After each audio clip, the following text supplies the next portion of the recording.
Good morning. ये class 10th का chapter wise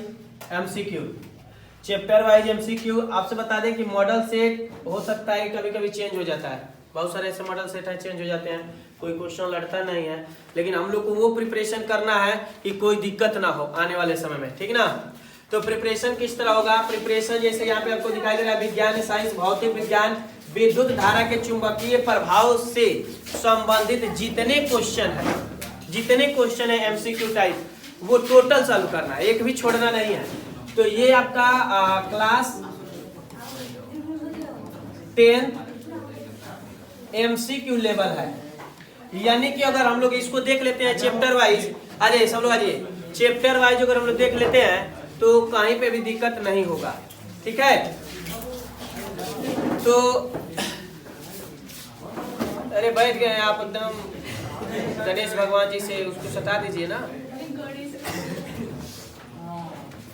तो इसमें क्या करना है कि बारीकी से एक एक चैप्टर का हम लोग को एमसीक्यू देखना है। तब इसमें एक फर्स्ट नोटिस रहेगा आप लोग क्या कि नंबरिंग कर लीजिए 1 से लेके 30 तक, 1 से लेके 30 तक समझ लीजिए कि जो ऐसे क्वेश्चन आपको फर्स्ट यहाँ पे दिखाई दे रहा है, पीछे जैसे क्वेश्चन फर्स्ट आपको दिखाई दे रहा है यहाँ पे कि किसी विद्युत धारावाही सीधी लंबी परिनालिका के भीतर चुंबकीय क्षेत्र, ऑप्शन आपके पास 4 है, ध्यान से देखना। पहला कह रहा है 0 होता है, दूसरा कह रहा है इसके सिरे की ओर जाने पर घटता है, इसके सिरे की ओर जाने पर बढ़ता है, सभी बिंदुओं पर सामान्य होता है। देखिए किसी में से नकल मत करिए क्योंकि आप अपने को मेजर करिएगा। तो इसमें जिसको लग रहा है कि क्वेश्चन नंबर फर्स्ट का ऑप्शन नंबर बी सही है, उसने बी किया, किसी को डी लगा डी किया, लेकिन नकल नहीं करेगा। ये बात एकदम हमेशा याद रखेगा, क्योंकि अभी आपका परिणाम नहीं मिलेगा, लेकिन हाँ वहां मिलेगा। तो आप अपने को यहाँ मेजर कर लीजिए। लास्ट में हम यहाँ आंसर शो करेंगे तो आप अपने को मेजर कर लीजिए कि मेरा कंसेप्ट क्या था, हम कितना तैयार किए हैं, मेरा तैयारी कितना है, आप खुद जांच सकते हैं, ठीक है। चलिए आते हैं क्वेश्चन नंबर फर्स्ट पे। किसी धारावाही सीधी लंबी परिनालिका के भीतर चुंबकीय क्षेत्र, अब इसमें आपको ऑप्शन दिया है, जो आपको करेक्ट लगेगा उसी को टिक करिएगा। यानी कि ऑप्शन नंबर डी है, सभी बिंदुओं पर सामान्य होता है। जो ये टिक किए हैं वो सही है। नेक्स्ट क्वेश्चन है, फ्लेमिंग के बाएं हस्त नियम में बाएं हाथ की तर्जनी संकेत करती है। जो तर्जनी होती है तो किसको संकेत करती है? चालक पर आरोपित विद्युत बल की दिशा को, चुंबकीय क्षेत्र की दिशा को, चालक में प्रवाहित विद्युत धारा की दिशा को, इनमें से कोई नहीं। जो आपको सही लगेगा उसी को टिक करिएगा। जिसने ऑप्शन नंबर बी टिक किया है वो सही। फिर एक बार पुनः बता दे रहे हैं भैया, नकल मत करिएगा, आप अपने को अंदाज दिए कि हाँ हमारा प्रोग्रेस कहां तक है। पश्चिम की ओर प्रक्षेपित कोई धनावेशित कण, अल्फा कण किसे चुंबकीय क्षेत्र द्वारा उत्तर की ओर विक्षेपित हो जाता है, चुंबकीय क्षेत्र की दिशा क्या है? दक्षिण की ओर है कि पूरब की ओर है कि अधोमुखी की ओर है कि ऊपरी मुख की ओर है? आप केवल ऑप्शन लिखिए और मिलाते जाइए कि हाँ हमने कितना सही कर रहा है, कितना गलत कर रहा है। नेक्स्ट क्वेश्चन है, विद्युत फ्यूज विद्युत धारा के किस सिद्धांत पर कार्य करता है? उसमें चुंबकीय, रासायनिक, इनमें से कोई नहीं। जो आपको सही लगेगा वही टिक करिएगा। एक बार और बता दें कि ये इनसाइड द चैप्टर से है। उसमें जिन्होंने उसमें टिक किया है वो सही है। बैटरी से किस प्रकार की धारा प्राप्त होती है? दिष्ट धारा, प्रवर्तित धारा, ए और बी, यानी कि दिष्ट और प्रवर्तित दोनों, इनमें से कोई नहीं। जितने क्वेश्चन यहाँ आ रहे हैं सब आपको पढ़ाए गए क्वेश्चन आ रहे हैं। थोड़ा सा भी आप अगर मन से पढ़े होंगे तो टोटल क्वेश्चन टिक कर देंगे। दिष्ट धारा option number A. Next question का रहा है, विद्युत चुंबकीय प्रेरक की खोज किसने की थी? फैराडे ने, मैक्सवेल ने, एम्पियर ने, फ्लेमिंग ने। आपके पास 4 ऑप्शन है, जो सही होगा उसी को उत्तर आप चूज करिएगा। यानी कि फैराडे ने, जिन्होंने ऑप्शन नंबर ए फैराडे ने टिक किया है वो सही है। क्वेश्चन नंबर 7, विद्युत जनित्र का सिद्धांत आधारित है विद्युत धारा के उसमें प्रभाव पर, प्रेरित विद्युत पर, विद्युत चुंबकीय प्रेरण पर, प्रेरित चुंबकत्व पर। साउंड नहीं होना चाहिए। ऑप्शन नंबर सी जिन्होंने टिक किए हैं वो सही है। इसमें जितने भी क्वेश्चन होंगे 95% हमको रिजल्ट मिलना चाहिए, 95। तांबे के तार की एक आयताकार कुंडली किसी चुंबकीय क्षेत्र में घूर्णी गति कर रही है। इस कुंडली में प्रेरित विद्युत धारा की दिशा में कितने परिभ्रमण के पश्चात अपरिवर्तन होता है, 2, 1, आधे, चौथाई। जिसने आधे किया है वो सही है। नेक्स्ट क्वेश्चन है आपका, विद्युत धारा उत्पन्न करने की युक्ति को कहते हैं। जो विद्युत धारा उत्पन्न करता है उस इंस्ट्रूमेंट को, उस डिवाइस को क्या कहते हैं? जनित्र कहते हैं, या गैल्वेनोमीटर कहते हैं, या एमीटर कहते हैं, या मोटर कहते हैं। जो करेक्ट होगा उसी को टिक करिएगा। जनित्र जिसने टिक किया है उनका उत्तर सही है।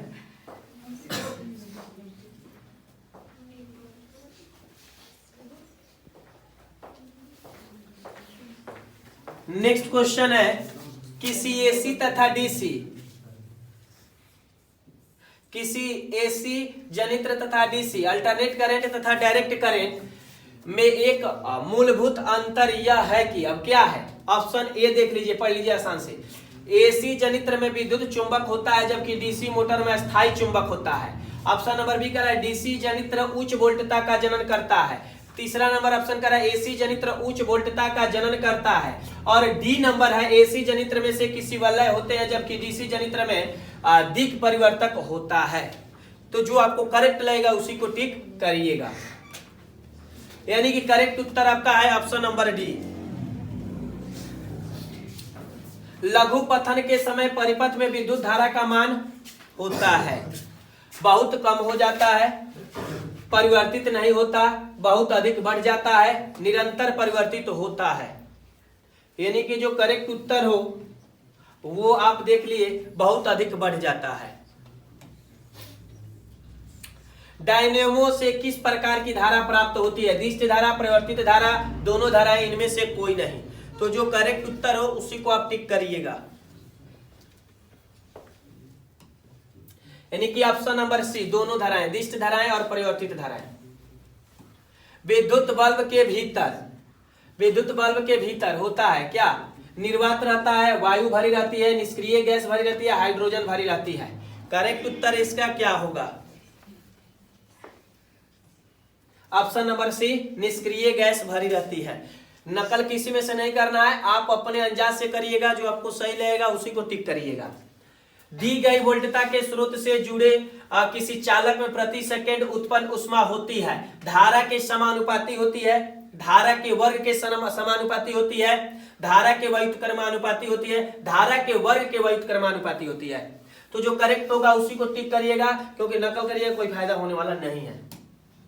धारा के वर्ग के समानुपाती होती है। आप अपने को मेजर करो कि हमारा प्रिपरेशन कहां तक है। इसको अगर हम लोग बारीकी से मॉडल सेट लगाए थे, इसको सॉल्व करते थे, किसी मॉडल सेट की जरूरत नहीं है हमें।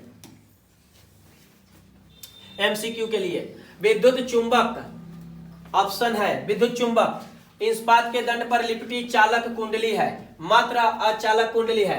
नर्म लोहे के दंड पर लिपटी चालक कुंडली है, मात्र चालक कुंडली है। जो करेक्ट उत्तर होगा उसी को आप लोग टिक करिएगा। नर्म लोहे के दंड पर लिपटी चालक कुंडली है। नेक्स्ट है विद्युत धारा उत्पन्न करती है, क्या उत्पन्न करती है जी? चुंबकीय क्षेत्र, विद्युत क्षेत्र, धारा क्षेत्र, इनमें से कोई नहीं। चार ऑप्शन में से कोई एक सही होगा, जो सही होगा उसी का नाम लिखिएगा। चुंबकीय क्षेत्र, जिन्होंने ऑप्शन नंबर ए टिक किया है वो सही है। पृथ्वी का विभव होता है, पृथ्वी का विभव होता है ऋणात्मक, धनात्मक, शून्य, अनंत। ऋणात्मक, धनात्मक,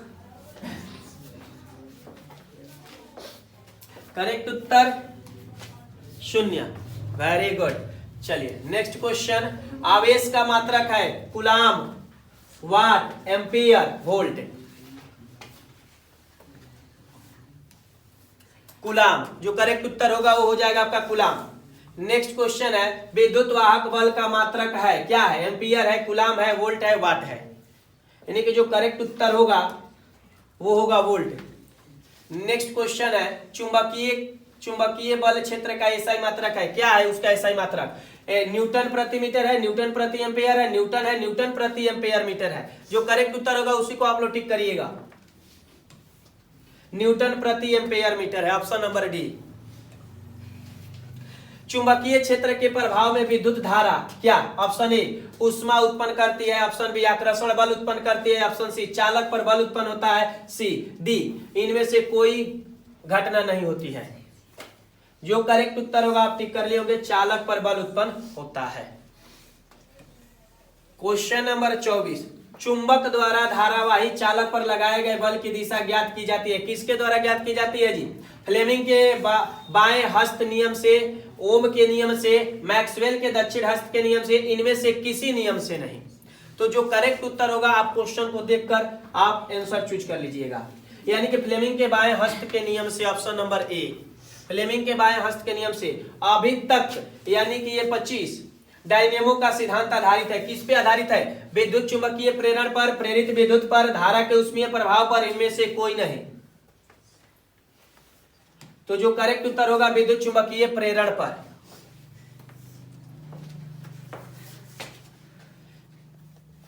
अब इसमें देख लीजिएगा 25 एमसीक्यू, 25 एमसीक्यू में आपका कम से कम 95% सही होना चाहिए।